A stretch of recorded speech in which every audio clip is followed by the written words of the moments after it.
It doesn't happen very often, but there are times where the camera will catch a animated and one-way conversation between either the head coach, offensive coordinator, quarterback coach, and the starting quarterback.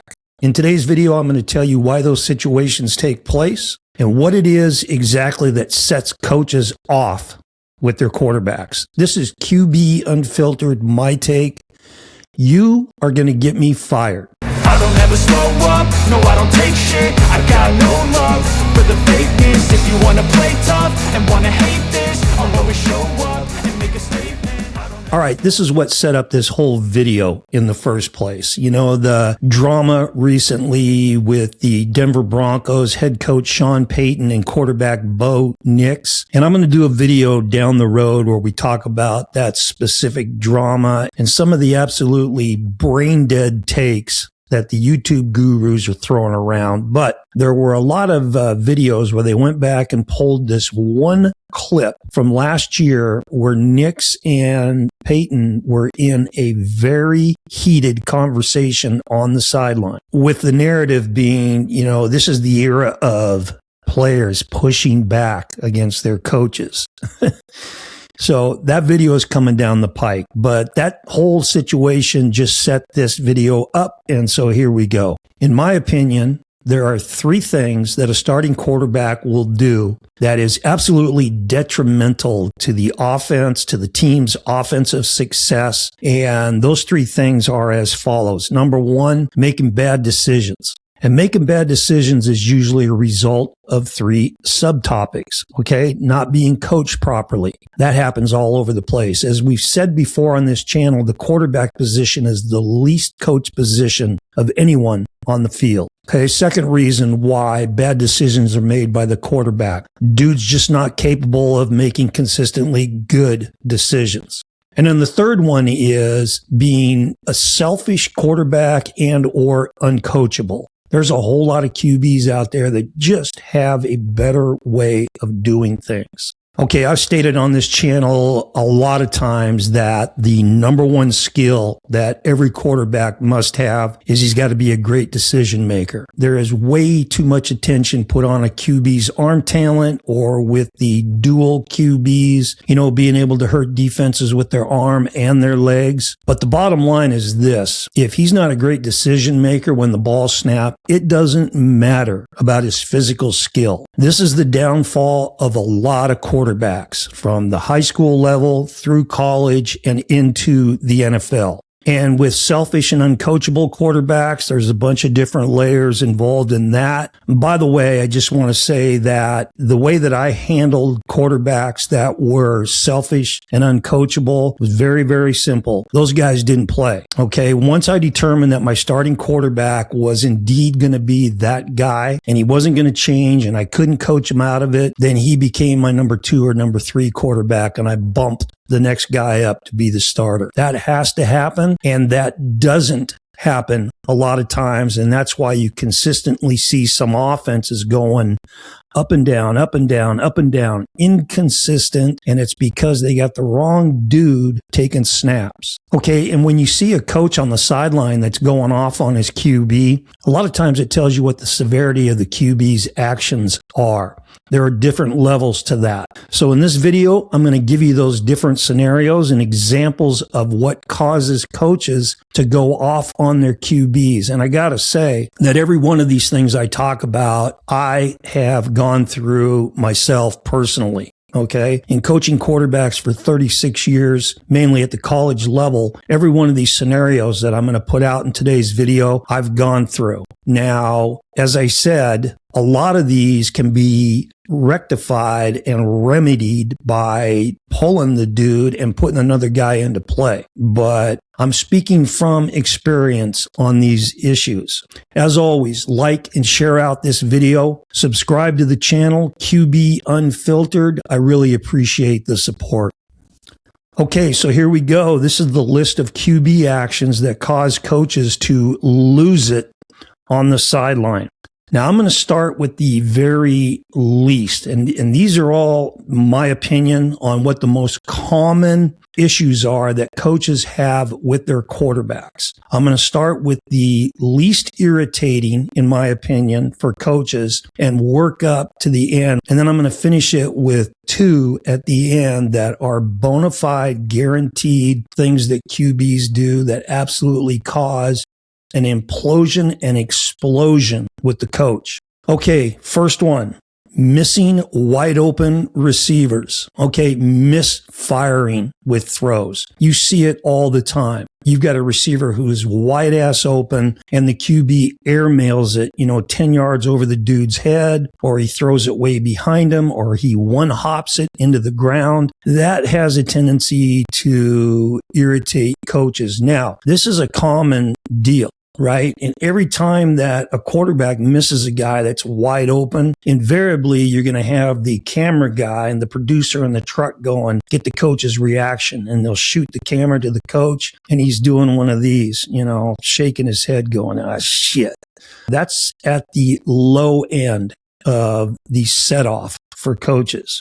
Okay, and with missing dudes, shit happens out there. And like I said, quarterbacks are human, and sometimes they're going to misfire. Even the greatest quarterbacks do that. There are just some misses that carry more weight than others. And when we get to gash plays, we'll talk more about that. Okay, next one, not keying coverage correctly. Okay, and again, shit happens. Sometimes quarterbacks are fooled by defensive looks, coverage looks, okay? Sometimes quarterbacks are confused with what they're seeing. Sometimes the defense wins that snap. They've disguised their coverage so well and executed a dive down, a roll over the top, a bail, a sink, whatever, to where they take the QB by surprise and it screws up the entire route concept because he's not reading coverage correctly.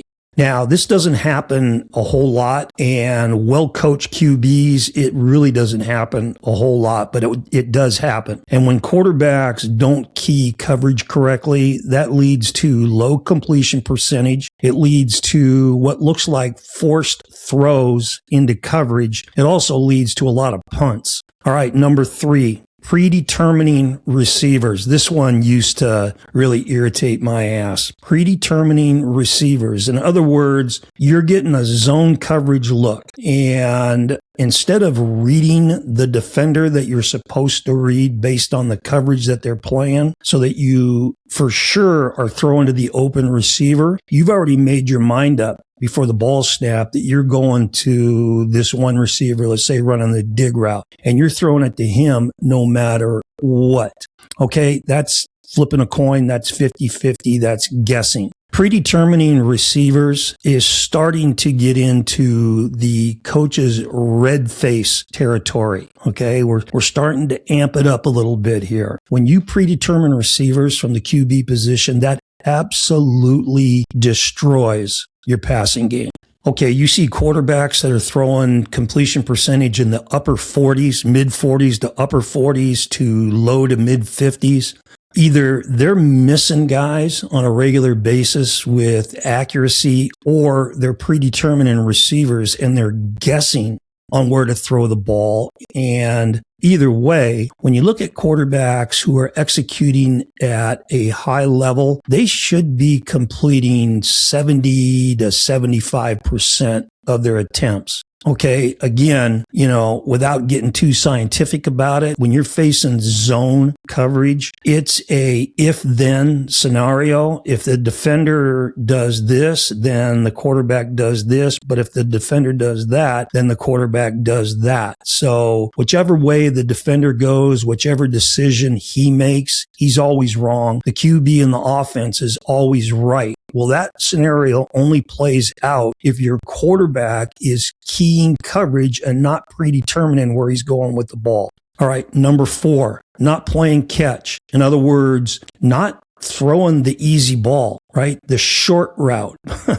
Watching Cam Ward play last year for Miami was very frustrating in a lot of games because he would do this. They would run a concept where they'd have like a slot receiver running a stick route or a swirl or a snag route. The dude is wide open standing there 5 yards past the line of scrimmage, and Cam wouldn't throw him the ball. He would hold it, bring his eyes up to the intermediate route, crossing route, dig route, whatever, in behind that short route, and wait for that guy to work open. Now, there were a lot of times where he was able to stick those balls in there on those second level routes for completions, but there were also a whole bunch of times where if he just spits the ball to the open guy and plays catch, that guy's going to catch the ball, fall down for a first down, but more than likely he's going to catch the ball, wheel it upfield, and run for a ways. Okay, now, I don't have any film on any of this stuff, but I remember some of these plays like they happened yesterday, and here's an example of this that happened a couple years ago. Baltimore was playing Houston, and Lamar Jackson is out there for the Ravens. It is a 3rd and 4. And they line up in a 2-receiver right formation, and Houston lines up in a cover 2, cover 4 type deal. In that coverage structure, the slot defender lined up on the slot receiver has a tendency to line up inside shade of that receiver. They got Houston in the right coverage. They've got the right play dialed up. This was Todd Monken, the new head coach for Cleveland, who called this play, and they ran option route to the slot receiver. And what they did on the snap is the outside receiver outside released and ran a vertical, which widened the cornerback and then took him out. You've got all kinds of grass from the slot receiver to the sideline. The slot receiver who's running his route against an inside leveraged slot defender ran his route perfect. He stemmed it to 5 yards, selling the vertical. He got that defender to start to back up a little bit, still keeping inside leverage. And then at 5 yards, the receiver sank down, pivoted, and slid to the outside. Perfect. Just the way you draw it up. It's a great play, dialed up against that coverage. If the slot receiver catches the ball and falls down, it's a first down. If he catches the ball and outruns the slot defender or steps out of a tackle, he's running for a long ways. Perfect, right? Except Lamar Jackson doesn't throw the ball. For whatever reason, he didn't pull the trigger. He didn't play catch. This was an easy pitching catch. And what Lamar did, instead of coming to his backside reads now, he just pulled the ball down and tried to work his magic. And he ran for 1 or 2 yards, got tackled, and they had to punt the ball.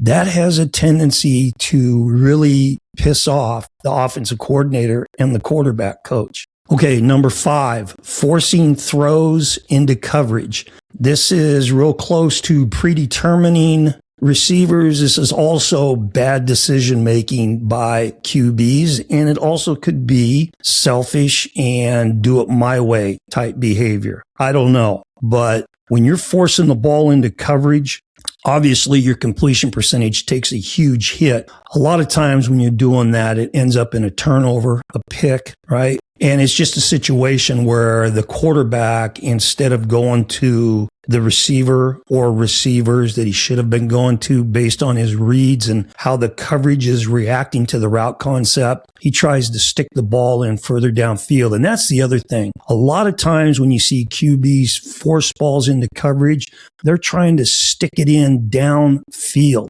Okay. There's a lot of greediness that goes into bad decision making by QBs. Right. And again, it's also in line with just play catch. Okay, here's number 6. Keying the wrong side. This one happened to me in a game at Santa Rosa Junior College where we ran a lot of screens. Right. We ran a lot of screens and we were famous for jailbreak screen. And we're playing the number 1 team in the country. I've been coaching against this dude, San Francisco City College, for my whole career at SRJC. We went against each other. He had seen so many jailbreak screens from me throughout the years. Well, in this game, the first 2 times that we ran jailbreak, their left cornerback was screaming so hard, and they had a safety coming down off the hash so hard that we had it set up to run a fake jailbreak where we were going to bring the outside receiver in. We were doing it on both sides, mirroring it. And then we had both slot receivers faking like they're going to stalk the cornerback and then wheel it outside and up the field on verticals. Now, when I called the play, I tagged my quarterback to throw it to the left. And on the snap of the ball, I'm watching the cornerback and the safety to the left do exactly what I knew they were going to do. They came screaming downhill as soon as they saw screen action. My left slot receiver faked the stock block, wheeled it upfield. He was all by himself, and I couldn't figure out what the hell was going on and why he wasn't catching the ball, why that ball wasn't in the air, for a touchdown. And I look up and my QB has thrown it to the right side and it's covered like a blanket. The ball's knocked down incomplete and he came off the field and I said, "What are you doing? Did you see that I tagged to the left?" "Yeah, I saw that, coach." "Then why did you go to the right?" "Well, I keyed the wrong side." Okay. So when you get QBs that do that, you're missing free yards, you're missing gash plays, which are big, huge plays. More on that shortly. You're also missing hots and blitz beaters with pass protection. So I've got another example of that happening in the NFL. It happened this year with the Indianapolis Colts. Quarterback Anthony Richardson. This one was making the rounds on social media. Just really unforgivable by him. So I can't remember who they were playing. And they're throwing the ball, and on the snap of the ball, they've got the running back lined up to the right of Richardson, and they take their 5 offensive linemen and do a full slide to his left. All 5 dudes are working to the left in pass pro, meaning the end guy on the line of scrimmage defensively is unblocked. And instead of blocking that guy with the running back, which is what you would normally see with a full slide protection, they hot release the back into the flat on a shoot route. And basically the read is this for Richardson. As he gets the snap and starts to drop, if that end guy on the line of scrimmage does come, they've got nobody out there on the back. Just spit it to him. Right? If that guy doesn't come, then you can continue on with your read progression because there's really no threat of getting smacked in the mouth. The problem with this, knowing that the blitz beater, the hot route to the back was to the right, Richardson keyed left on the snap of the ball. The end guy on the line of scrimmage had a wind sprint at him. Richardson never saw him coming. Richardson was taken down, but it wasn't a devastating hit like in the good old days, but he was nonetheless whacked. And it was totally his fault because he keyed the wrong side. Now, you can bet that Indy's offensive coordinator and quarterback coach were pissed off when this happened. That was a sack that they had to take when he should have been spitting the ball to the back, who would have ran for a ways. Okay, we're getting to the 2 biggies, but we'll go with this one next. Botching gash plays. Okay, now there are times in games where the offensive coordinator, knowing exactly what he's going to get coverage-wise, based on film study, tendencies, all that kind of stuff, based on him lining up in a certain formation, he knows exactly what he's going to get, and he's got it dialed up to where it's going to be a huge play, a big gainer or a touchdown. I call those gash plays. And the ball's snapped and the quarterback screws it up. In other words, he does one or a couple of the things that we've already talked about, predetermining, not reading the right guy, etc., etc. And he screws it up and they miss a huge opportunity. Okay, and when that happens, you've got the receiver that should have had the ball in his hand that is running down the field with no one around him in the same zip code or area code, and the quarterback either checks the ball down for a minimal gain or he puts the ball under his arm and takes off running for a minimal gain. Either way, you've got either the head coach, OC, or quarterback coach on the sideline who is really starting to lose it. Okay, now another example. This happened 2 or 3 years ago. It was the Chicago Bears with Justin Fields. They were playing the Tampa Bay Bucks. Now, this was right at the beginning of this new era of defenses playing cover 3 because offensive passing games are so bad that defensively they're not afraid to line up in cover 3 anymore. So I'm watching clips of this game against Tampa Bay, and here is the Bucs lining up in cover 3. They didn't disguise it. They didn't stem. They didn't dive and rotate on the snap of the ball. They lined up in cover 3. Now, Chicago's OC knew they were going to be in this because he had one of the all-time great cover 3 obliterator pass routes called. So they lined up in trips right, 3 receivers to the right, single receiver to the left, and they ran 4 vertical. Okay, they took the number 3 receiver to the right, and instead of running him on a diagonal vertical, this is the way I used to run it, where he would run to the opposite hash, right? They ran him on sort of a diagonal stem, but then they kind of broke him off on like a deep out route almost. It accomplished the same thing with the free safety. So by him running that vertical stem across the free safety's face, it pulled that free safety with him. Okay, that free safety in the middle of the field and Justin Fields looking at him went left with the number 3 route. They took the 2 outside guys and ran them on outside release verticals. The guy that should be catching a touchdown is the number 2 receiver to the trip side who is running a seam vertical. And all he's got to do is get a clean release on the slot defender and then go down the hash. If that free safety sinks or moves with number 3's diagonal route, then there's no one on number 2. Nobody.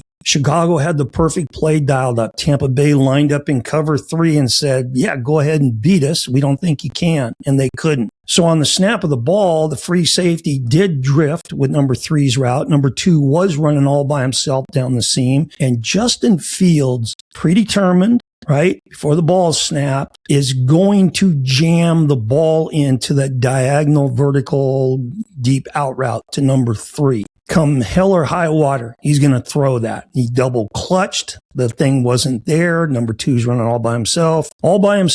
And finally Fields pulls the ball down, runs, picks up a yard or no yards, whatever. And they missed a huge opportunity to score against Tampa Bay. That's an example that happened 3 years ago. You see that every Sunday and in a lot of Saturdays in college football every week during football season. Okay, we get now to the 2 biggies. These are guaranteed to set coaches off. I know in my experience, these would really get me going. And I didn't yell at my quarterbacks very often at all. I felt like my guys were so ready and so well coached when it came to game day that I really didn't have to say anything to them the entire game. They just went out there and did what they were coached to do. However, there were times where this did happen to me. And like I said, this is from experience, but I've seen this in college football and the NFL. Okay, the first one is guaranteed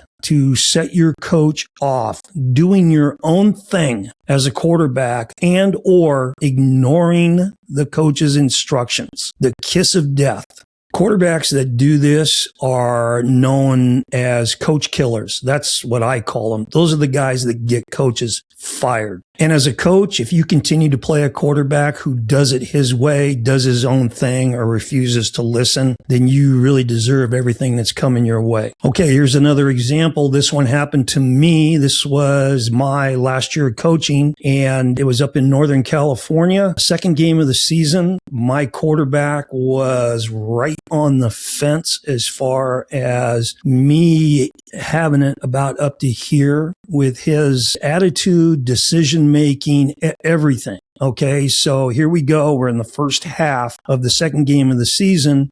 And right before halftime, we've got the ball, and we ran an RPO where offensive line and running back would show inside zone, and we would run bubble screens to our slot receivers out of a 2x2 look. And our quarterback would decide which way he would go with the bubble if that's what he wanted to throw. We had rules for what determined that, or if he was going to hand the ball off and we were going to run inside zone. Well, in this game, every time that our running back was on the left of the quarterback, crossing his face, showing inside zone action to the right, the slot defender to my quarterback's left would come screaming down into the box, which means any bubble we're running to that slot receiver, there's nobody out there. So we've got a timeout called, and my guys are on the sideline talking to me, and I'm going to my QB, okay, we're going to run this play.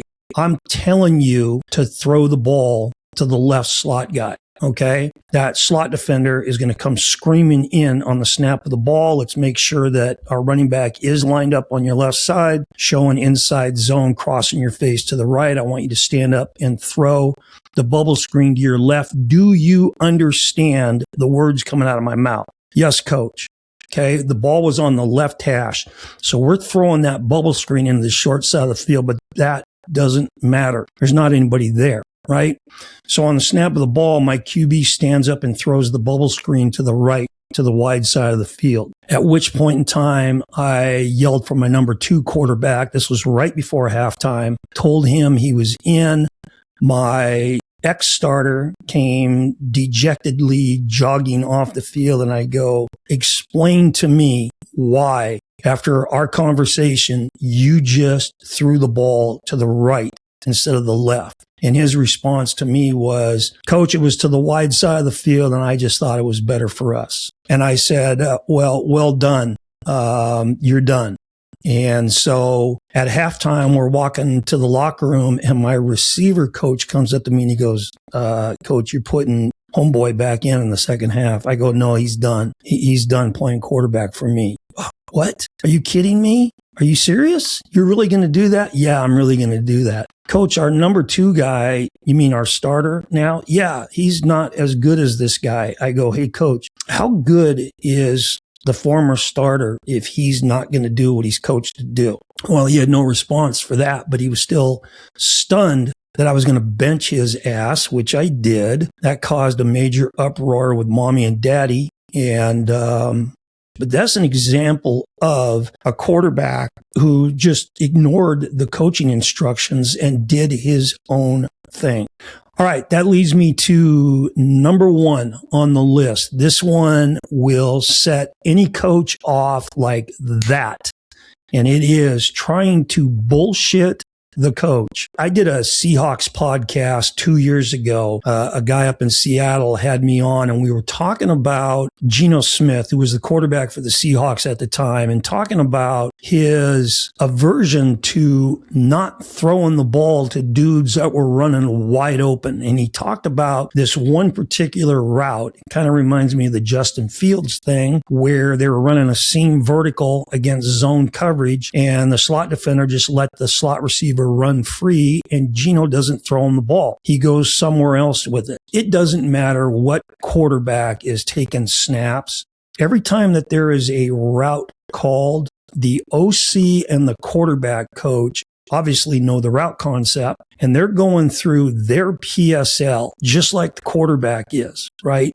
Determining coverage. And once they've determined coverage, the coaches, they know who the quarterback should be keying on the snap. And they're going to play quarterback also on the snap, in that when the ball is snapped, the OC and the quarterback coach are keying the guy that Geno Smith should be keying. So they know what that guy's doing. And so if Geno Smith doesn't throw the ball, or he does throw the ball and it's the wrong decision based on what that defender did, the coach knows that before the quarterback gets to the sideline. Now, any coach worth his salt is going to do this. Geno Smith comes to the sideline and you go, Geno, the route we had called was 4 vertical. Yeah. And pre-snap coverage look, they were playing cover 3. Yeah. Okay. And so we're going 2 by 2 and they're playing cover 3, and you're going to go to the slot who's got the slot defender that's up closest, right? Right, coach. And who was that slot defender that was up closest? It was the guy to the right side. Correct. So on the snap of the ball, if that guy flat foots it, you should be throwing the ball to that slot receiver on the seam vertical, right? Right.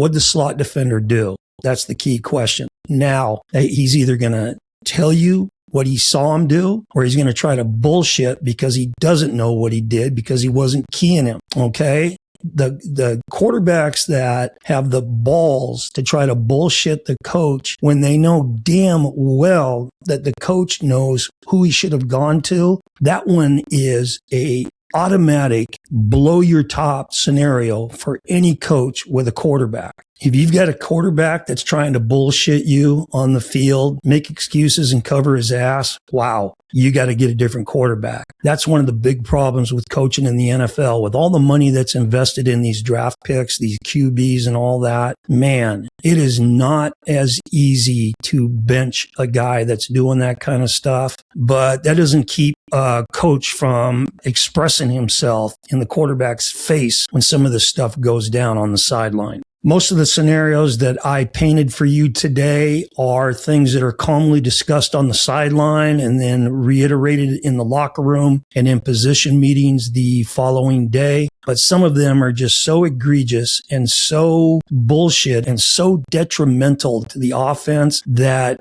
coaches just can't help themselves. And that's why you see some of these wild one-way screaming matches and discussions with coaches and their starting quarterbacks. All right, guys, let me know what you think. Did I get it right or did I get it wrong? This is QB Unfiltered. And remember, always throw the ball short to guys who can score. See ya. I don't ever slow up, no I don't take shit. I got no love for the fakeness. If you wanna play tough and wanna hate this, I'll always show up.